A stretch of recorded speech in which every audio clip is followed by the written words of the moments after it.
خواجہ آصف نے قومی اسمبلی میں رونگٹے کھڑے کر دینے والا بیان دیا ہے کہ ملک کی 80% آبادی 2 وقت کا کھانا نہیں کھا سکتی۔ اب آپ کو لیے چلیں گے کوئٹہ، جہاں پر 2 روز کے دوران مرغی کے گوشت میں 40 روپے فی کلو کا اضافہ ہو گیا۔ مرغی کا گوشت 700 روپے فی کلو مل رہا ہے۔ تو اب یہ اچھا ادھر پیپلز پارٹی اپنا پل تیاری کر رہی ہے، بالکل انٹرنیشنل مارکیٹ میں اس کی ڈیمانڈ نہیں ہے، اس لیے فائدہ کوئی نہیں ہوگا۔ جی پہلی بات تو میں یہ کہوں گا کہ وہ لوگ جو یہ کہہ رہے ہیں آپ ان سے پوچھیے، اگر اس کا کوئی فائدہ نہیں تھا تو پھر وہ اس کے دعوے دار کیوں تھے؟ پوری ہنڈیا کے زہریلے مسالے ہیں سارے کے سارے۔ وہ بھائی وہ اپنے لوگوں کے اغوا کی بات کر رہے ہیں، یہاں پاکستان کے عوام اغوا ہو چکے ہیں۔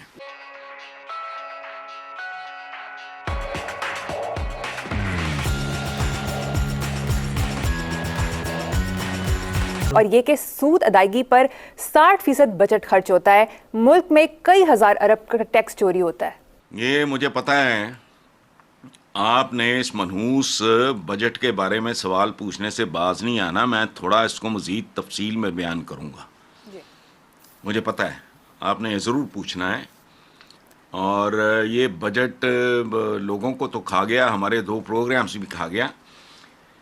یہ خواجہ آصف کے والد Khawaja Safdar, up right politician, seasoned politician, ان میں ایک ہی خامی تھی کہ وہ ضیاء کی شورا میں تھے، بندے بہت اچھے تھے۔ خواجہ آصف کا یہ دوسرا بیان ہے۔ ایک بار اس نے اسمبلی میں کھڑے ہو کے کہا تھا کوئی شرم ہوتی ہے، کوئی حیا ہوتی ہے، جو کہ کم از کم وہاں بالکل نہیں ہوتی۔ دوسرا بیان یہ ہے، یہ سچا ہے، اور میں نے تو ایک اخبار میں یہاں تک پڑھا کہ اس نے کہا کہ ٹیکس چوروں کی بھاری اکثریت تو اسمبلی میں بیٹھی ہے۔ یہ میں نے کسی اخبار میں دیکھا ہے، مجھے یاد نہیں آ رہا۔ اچھا، اور یہ بات کر کون رہا ہے؟ اندازہ لگاؤ، اس حکومت کا وزیر دفاع، ڈیفنس منسٹر، اپنی حکومت کو ڈیفنس کرنے کے قابل نہیں ہے۔ سچا آدمی ہے، اس نے بات کھول کے رکھ دی ہے، اس پہ یہ خود غور کریں، لوگ تو کر ہی رہے ہیں۔ اور ایک بات میں بتاؤں آپ کو، لیگلی ممکن نہیں ہے مال مسروقہ اس ملک کا برآمد کرنا، جو ڈاکے پڑے ہیں یہاں، سب کو سب کچھ پتا ہے۔ People who matter in this country they exactly know. 19-20 کا، 18-20 کا، 15-20 کا فرق ہو سکتا ہے، اس سے زیادہ نہیں۔ سب کو پتا ہے کہ سب نے جن لوگوں نے وارداتیں کی ہیں وہ کہاں ہیں اور تقریباً کتنا ہے۔ اور یاد رکھنا، ناجائز مال کو ناجائز طریقے سے ہی وصولا جا سکتا ہے۔ یہ وائٹ کالر کرائم ہے بھائی، سادہ نسخے ہیں، سادہ۔ 15 دن کے اندر اندر تم دیکھو اس ملک میں دولت کے انبار لگ جائیں گے۔ ان کے لاڈلے چہتے پکڑ کے کرو ہاں سیدھے 15 دن کی وارننگ دو کہ لے آئے، ایم بی ایس کوئی ہو تو سبحان اللہ۔ پھر دیکھو اس کے علاوہ معاملہ کم از کم مجھے تو اب سنبھلتا دکھائی نہیں دیتا۔ باقی بات بہت خوبصورت کیا، جس ملک کی 80% آبادی، تم خود کہہ رہے ہو 2 وقت کی روٹی ہو، اوقات دیکھو۔ 75 سال کے بعد بھی تمہارا مسئلہ کیا ہے؟ 2 وقت کی روٹی، اور ڈوب ہی مرو۔ کوئی شرم ہوتی ہے، کچھ حیا ہوتی ہے۔ باقی بجٹ کا تو اور دیکھیں گے۔ ثواب دیدی فنڈ پرائم منسٹر کا، وہ تو وہی نہیں سنبھالا جاتا۔ وہ کیا ثواب دید بھائی؟ ثواب دیدی فنڈ کیا کر رہے ہیں اس کا؟ یہ ثواب والا ثواب دیدی ہے کہ سواد والا؟ تو زبردست بات کی ہے۔ انہیں کوئی گروی رکھنے پہ بھی تیار نہیں ہے۔ یہ آئی ایم ایف کی طرف منہ کر کے دولتیاں جھاڑ رہے ہیں ہوا میں، ان کو نہیں پتا۔ یاد ہے ڈاکٹر صاحب جب نئے نئے تشریف لائے تھے، میں جانتا ہوں آئی ایم ایف کیوں ہیں وہ ہیں۔ اب یہ بیسیکلی اغوا کے مختلف طریقے ہوتے ہیں۔ جیسے ایک زمانے میں کلونیلزم اور طرح کا تھا کہ براہ راست جا کے قبضہ، جیسے برطانیہ نے ہندوستان پہ کیا۔ اب نیو کلونیلزم میں اور طرح کا قبضہ ہوتا ہے، فزیکل نہیں۔ ان کو اتنی عقل آ گئی ہے کہ پھر یہاں کے لوگوں کی کو دیکھ بھال بھی کرنی پڑتی ہے۔ ان کا خون چوسو، ذمہ داری کوئی نہیں۔ اسی طرح یہ جو اغوا کے بھی مختلف طریقے ہیں، پاکستان کے 24-25 کروڑ عوام یہ بنیادی طور پہ اغوا ہو چکے ہیں۔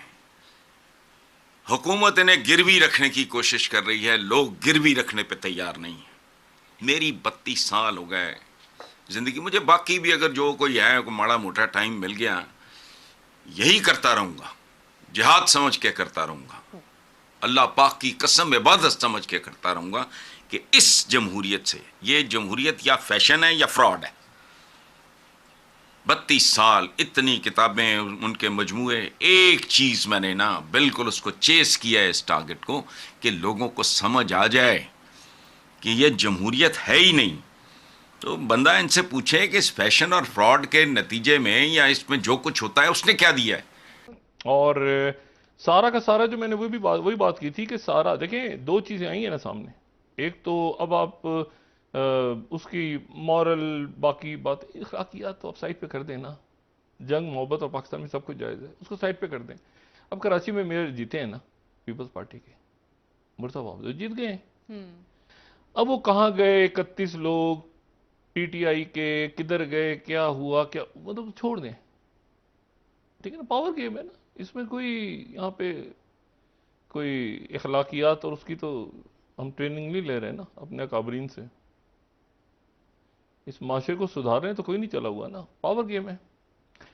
تو اب اس میں جیسے تیسے انہوں نے توڑ لیا، نمبر پورا ہو گیا۔ یہ وہ اچھا، اسی طرح سے آزاد کشمیر، اب دیکھیں نا یہ 2-3 باتیں ایسی ہیں، اور پھر زرداری صاحب پورا چارٹر آف اکانومی پیش کر کے چلے گئے، ٹھیک ہے، اور انہوں نے کہا الیکشن تب ہوگا جب میں چاہوں گا۔ انہوں نے آج کہا الیکشن تب ہوگا جب نواز شریف ہمارے درمیان ہوں گے۔ تو اب کب ہوگا، تب ہوگا، جب ہوگا، کبھی نہ کبھی تو ہوگا۔ تو لیکن مد مقابل یہ دو پارٹیاں، اب سوال یہ ہے کہ ان کے یہ کیسے ہوگا، کیونکہ یہ بوچھاڑ ہونے والی ہے اس بجٹ، یہ پتہ نہیں اب اپروو ہوتا ہے کیسے ہوتا ہے۔ دیکھیں اپوزیشن ہوتی ہے نا، اچھی لگے یا بری لگے تو کوئی نہ کوئی بحث ضرور ہوتی ہے بجٹ پہ۔ آپ نے پچھلی حکومت کے سربراہ جو ہیں ان کے بیانات بھی سنے، اس وقت کے وزیر توانائی کے بیانات بھی سنے، پھر یہ بھی سنا کہ ہماری حکومت تو الٹائی اس وجہ سے کہ ہم روس سے سستا تیل لے کر آ رہے تھے۔ ارے بھائی، اگر وہ تیل سستا نہیں تھا، اگر اس کا پاکستان میں آنے کا کسی کو کوئی فائدہ نہیں تھا، تو پھر آپ یہ اعلانات کیوں کر رہے تھے؟ یہ کیسے ہو سکتا ہے کہ جب آپ اعلانات کر رہے تھے تب تو روس سے تیل آنے کا بہت زیادہ فائدہ تھا، اور اب روس سے تیل آ گیا ہے تو اس کا کوئی فائدہ نہیں رہا؟ ویسے وہ یہ کہہ رہے ہیں، میں بتایا تو وہ یہ کہہ رہے ہیں کہ جب ہم اعلانات کر رہے تھے تو اس وقت ڈسکاؤنٹ بھی زیادہ مل سکتا تھا، انہوں نے 14 مہینے ضائع کر دیے، 14 مہینے میں پاکستان کو بہت فائدہ ہو جاتا۔ اگر آپ کی بات میں مان لوں، جو ہمارے دوست پرانی حکومت کے جو وزراء ہیں وہ کہہ رہے ہیں، تو پھر یہ کیسے ہو سکتا ہے کہ سستا تھا یا مہنگا تھا کہ آج کی تاریخ میں وہ پروسیس نہیں ہو سکتا؟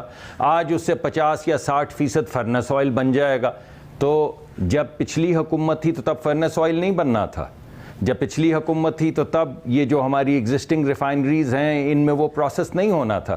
تو پہلی بات تو یہ ہے کہ دوگلا پن تو بہت سخت لفظ ہے، لیکن کوئی اور لفظ، کیونکہ عمران خان صاحب بار بار کہتے رہے کہ وہ ڈیل کر گئے تھے، ڈیل کوئی نہیں ہوئی تھی، یہ روسی سفیر نے بھی کہہ دیا تھا کہ کوئی ڈیل نہیں ہوئی تھی۔ مگر اب مسئلہ یہ ہے کہ اس زمانے میں تو پولیٹیکل، اس زمانے میں انہوں نے تو پولیٹیکل پوائنٹ سکورنگ کی، اس کے اوپر ان پر تنقید ہوتی رہتی ہے، مگر اس وقت بھی واقعی ایک اکنامک بینیفٹ ہے یا پوائنٹ سکورنگ ہی ہے کہ ویسے 25 سے 30% جو ہے وہ فرنس آئل بنتا ہے، اس سے کوئی 50% کے قریب فرنس آئل بنے گا تو فائدہ کوئی نہیں ہوگا یہ $15 سستا لینے کا، کیونکہ مارجنز کوئی نہیں ہوں گے۔ جی پہلی بات تو میں آپ سے یہ کہہ رہا ہوں کہ جو گفتگو انہوں نے فرمائی تھی کہ ہم نے گفتگو شروع کر دی ہے، وہ بھی صریحاً غلط تھی۔